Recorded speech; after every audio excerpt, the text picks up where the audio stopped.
Welcome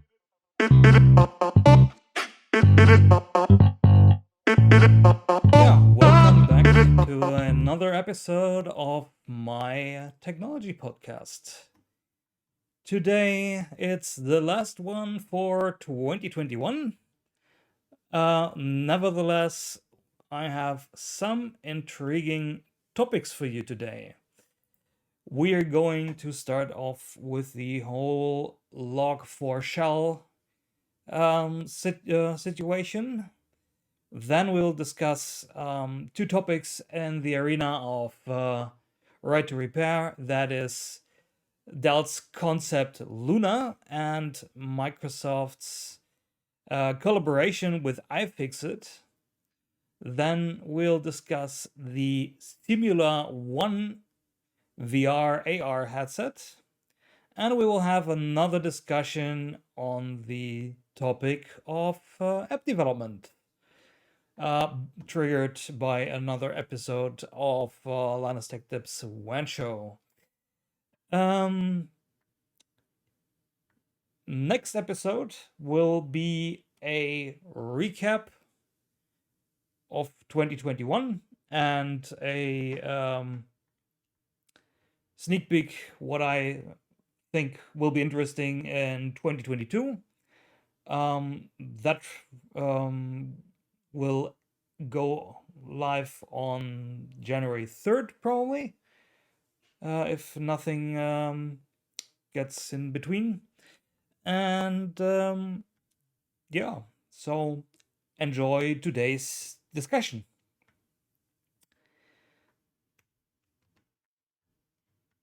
Hitting it off with our first topic.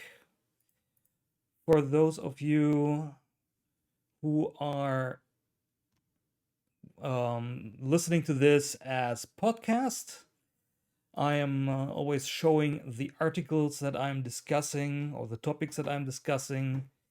And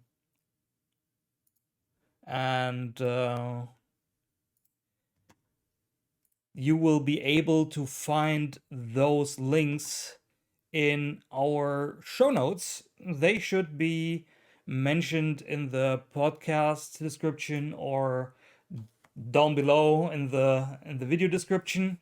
There should be the link to the show notes page, so you can get all the links and get all the details. So, first topic is the Log4J exploit called Log4Shell. And this is a really major situation. The article that I have up is from The Verge. Actually, most of the articles today that I'm referencing are from The Verge. So, but that's not because I'm promoting them, but that was just where a lot of the sources for today pointed to. And so this exploit for Log4j is so significant because Log4j is a logging library for Java applications, and it is very widespread. So I know Log4j as a developer for ages, and a lot of software is using Log4j. As this article, for example, mentions, Steam and even iCloud are affected, and discovered was the Log4Shell exploit first in Minecraft servers. And this exploit allows you to get certain information from the logs so that you can actually get access to these systems and perhaps manipulate or steal data. And this is really significant. I actually have to say, Steam and iCloud are major services that are affected, that could be affected, as The Verge already mentioned in this article. Valve already got back to them and is saying that they checked Steam services, and the exploit is probably not affecting them. There was also a statement in the article that they got feedback from Apple, but they are not really covering what they are saying here. But much more major is, in my opinion, that basically a lot of bank and insurance company applications and also healthcare applications, infrastructure applications are written in Java. And a lot of them probably are using Log4j for logging. And when reading this article, I did not actually see that this was referenced. So this is really, really a major, major issue. The CTO from Cloudflare, John Graham Cumming, also is referenced in this article of saying that this is the third most severe exploit of the past 10 years, together with Heartbleed and Shell Shock. And I definitely have to agree. So this is something that everyone has to check. The Log4j team already released an update for Log4j that addresses the issue. So everyone should upgrade their Log4j library installation immediately to remedy that issue. And everyone running Java applications, like for example Minecraft, I did not check if they updated it in the Minecraft server, but yeah, if you're running a Minecraft Java Edition server, then you definitely should check if there's an update, so that you can make sure that your server instance is no longer affected by this exploit. Yeah, so this is, of course, a problem like I discussed, I think last week, where you have, of course, very, very well-known libraries, and every developer nowadays relies on those. And when you have core libraries for like Log4j, that are really core libraries in a lot of instances, if they have exploits, then that affects, of course, a lot of systems. But in this case, this is still a very actively developed project. The issue got fixed very quickly, so there should not, hopefully, not sorry. Hopefully, because of that issue being discovered and Log4j providing a quick fix, um, not much harm, hopefully, should have been done due to the issue. But it all depends, of course, in all affected parties updating their software and their instances in a timely manner. So this could still have effects in the future. So definitely something that we should look out for. That is my take on this. So let's go to our next topic. Where are we? There. And this is Dell's laptop concept Luna, which is pretty interesting. When you look at the article, you can see that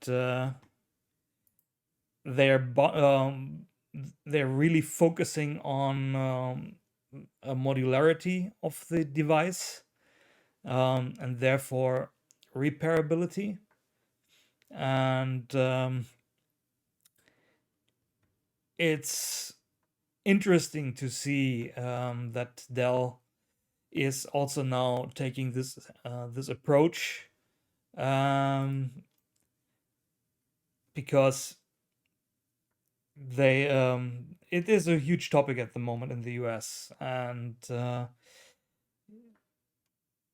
it's good to see that they are working on projects like this, but it's currently unclear if Dell is going to follow through with this concept. And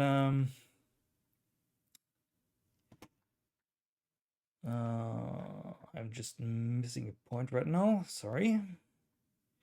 Yeah, this notebook they're basically showcasing is more of a Chromebook competitor concept, and it hey, why yeah, what's interesting is that they are putting the logic board, as you can see in this picture, I guess. Yeah, they're putting the motherboard behind the display. Um, According to them, it's for having better cooling, and I'm not sure if it's really for repairability. I think it, in regards to repairability, it would be easier to have it in the normal place with the battery, but according to them, it's better for cooling. But due to the room constraints that you have in a big display assembly, uh, that a laptop cannot be very powerful. So that's why it falls more into the Chromebook category.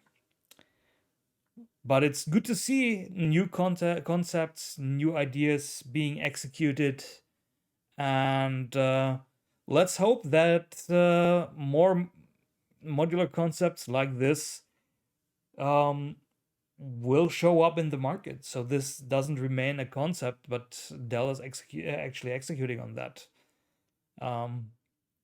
Overall, Dell seems to be providing a lot of information for repairability already. So let's hope that this trend continues, because in the end, the consumer and nature are the winners when we make things more easy to repair and last longer. Therefore, you have less stuff in the landfill, and people can save money because they can reuse older technologies in new ways. Classic example is using a old laptop as a desktop PC or something, or creating a all-in-one out of it.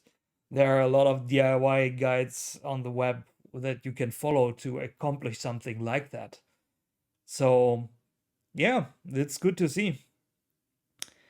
And on the same note, we have HP collaborating with iFixit in creating tools for service repair shops in order to properly open up Surface devices.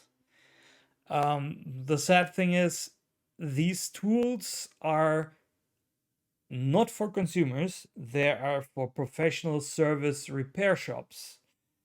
And they are just special tools that Microsoft ordered from iFixit, or ordered to be made by iFixit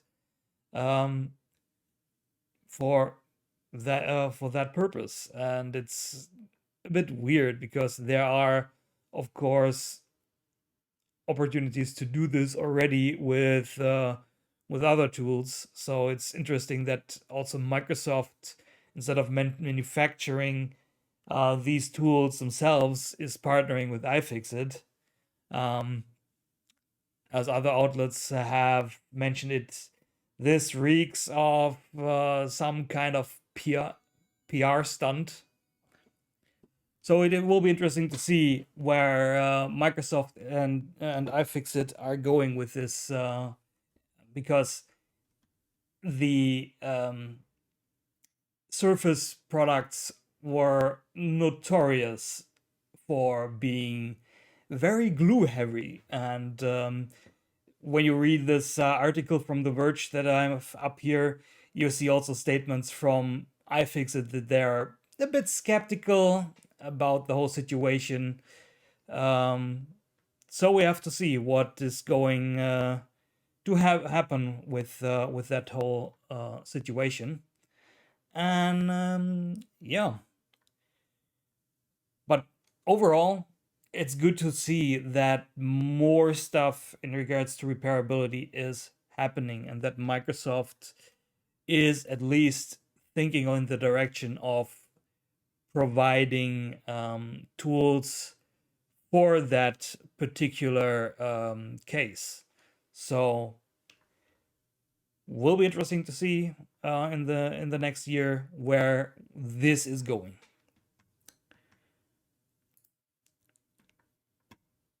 And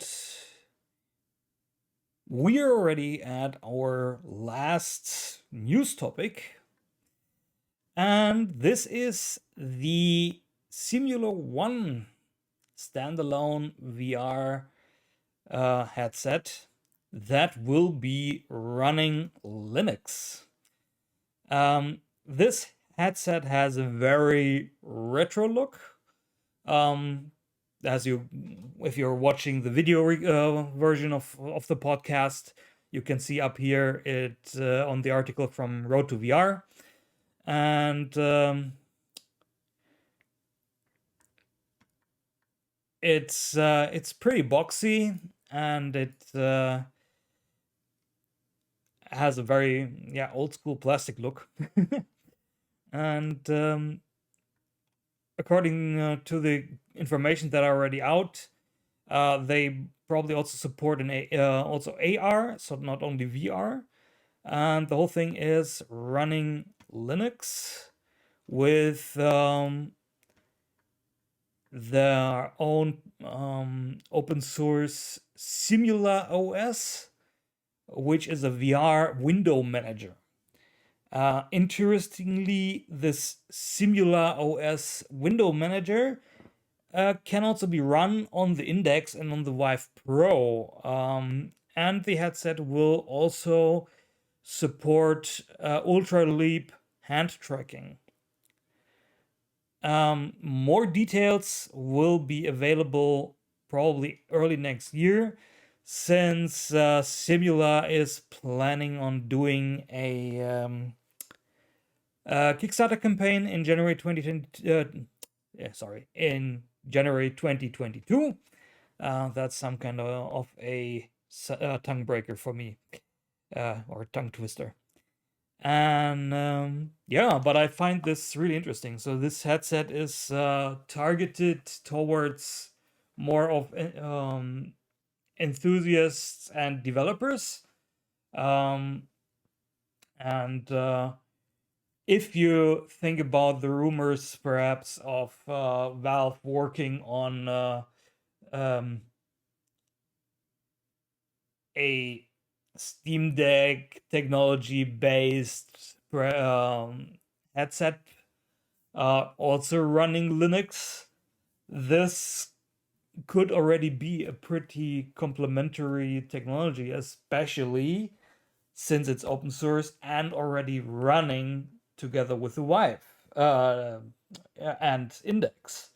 So that opens possibilities, and that would be pretty interesting to see how what Simula is envisioning for this device. So I will probably be covering the Kickstarter next month when it launches, and looking at all the information that Simula is providing for the Simula One on that Kickstarter campaign. Yeah, that's already it for all the news that I have for you in this week, or for the last 2 weeks. So all the interesting stuff. And as mentioned earlier, I am going to talk based on this One Show episode from yesterday, where Luke from Floatplane mentioned again some experiences with the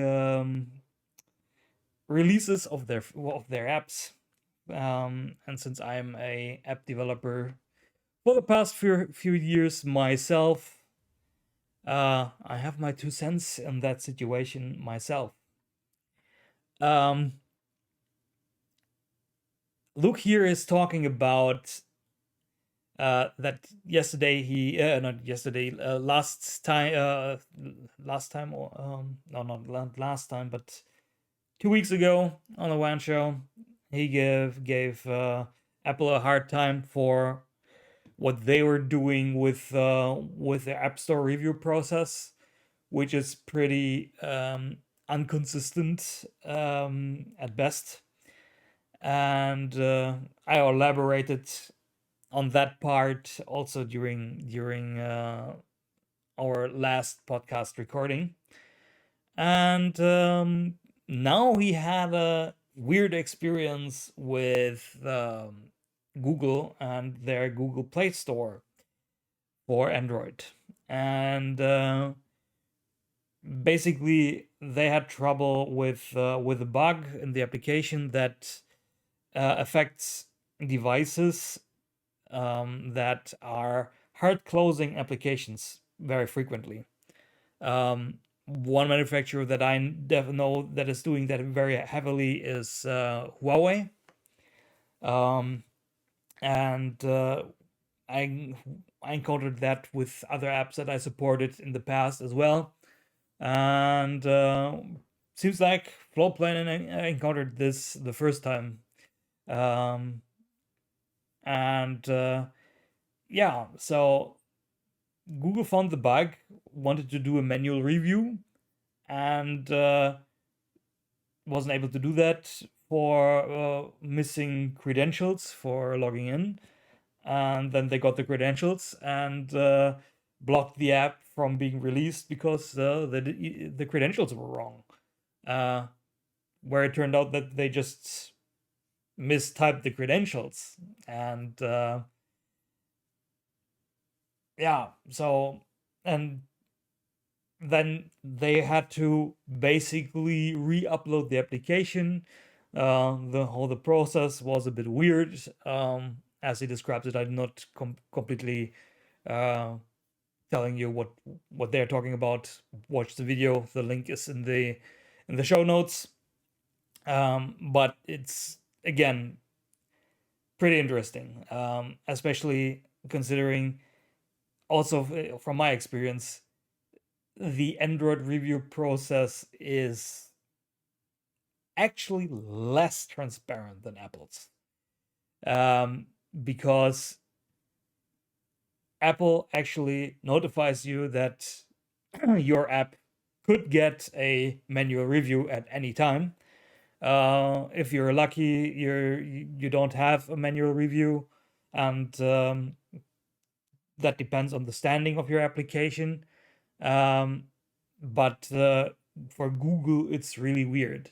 Sometimes you upload an application and it's basically available within minutes, and sometimes it takes days, and you don't know why.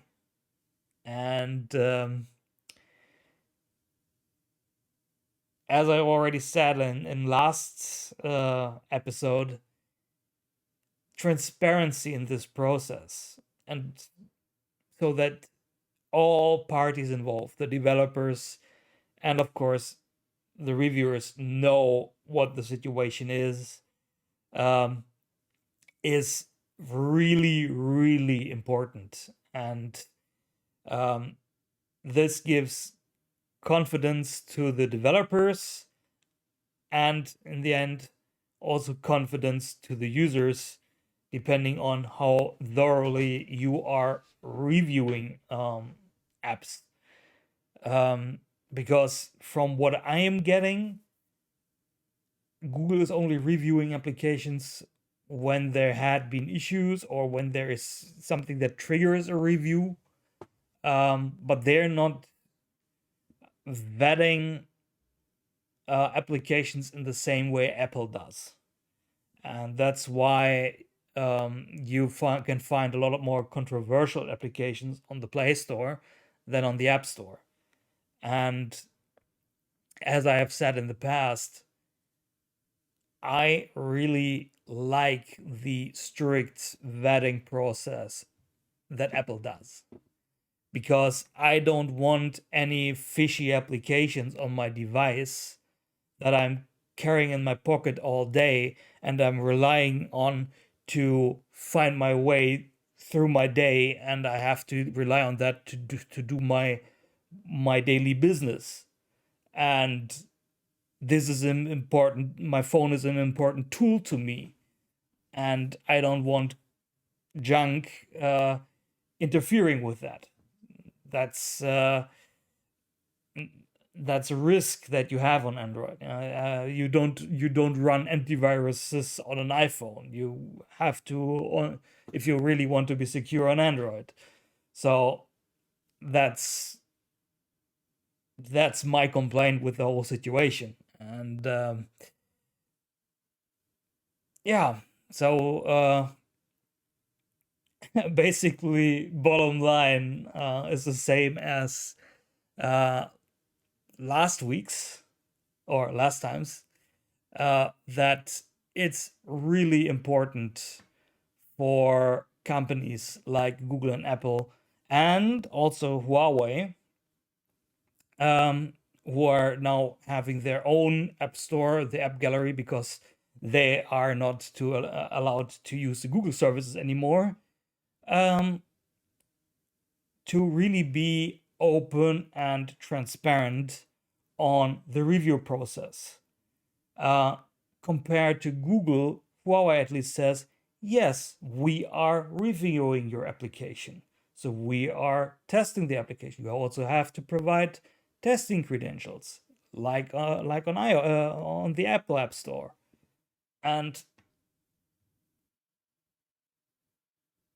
yeah, it's important to have that transparency, so you can, as a developer, know what is going to happen with your application, and then you can act accordingly. And of course, if you are providing credentials for a company to test your application, then those employees should make sure that they are testing your app accordingly and using the correct credentials. And if, like I said last time, your application is specifically designed for a particular device type, like on the Apple case, for iPhone and iPod use only, test it on the proper device class. Test it on an iPhone or an iPod. Why are you testing apps on a tablet when the developer itself did not vet the application for that device class. So, yeah, that is just my 2 cents on that on that whole topic, and I hope that there will be some change in the industry in the future that addresses these issues. And